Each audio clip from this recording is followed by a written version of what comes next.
জয় মা। আমাদের হিন্দু শাস্ত্র বলছে ৮৮,০০০ ব্রাহ্মণকে ভোজন করাবার মতো পুণ্য অর্জন হয় শুধুমাত্র যোগিনী একাদশী পালন করলে এবং তার ব্রত কথা শুনলে। কবে পড়ছে? ২০২৫ সালে ২১শে জুন শনিবার। তোমাদেরকে একটা কথা বলে রাখি, আমরা প্রত্যেকেই মানুষ। কারো দ্বারা যদি কোনো পাপ হয়ে থাকে, জেনে অজান্তে আমরা পাপ তো করে ফেলি, সেই পাপ দূর হয় এই একাদশীর। এটাই মাহাত্ম্য। প্রত্যেকটা একাদশীর একটা নির্দিষ্ট মাহাত্ম্য আছে।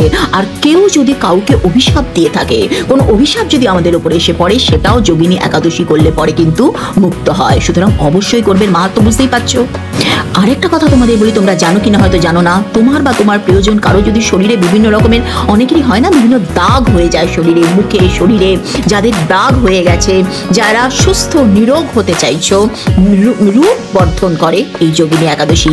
দাগ ধাব্বা যদি কারোর থেকে থাকে, সেই ধরনের অসুখ, তারাও অবশ্যই যোগিনী একাদশী পালন করো। সমস্ত একাদশীর মতো এই একাদশীও ভগবান বিষ্ণুকে সমর্পিত। সুতরাং জয় শ্রী হরি।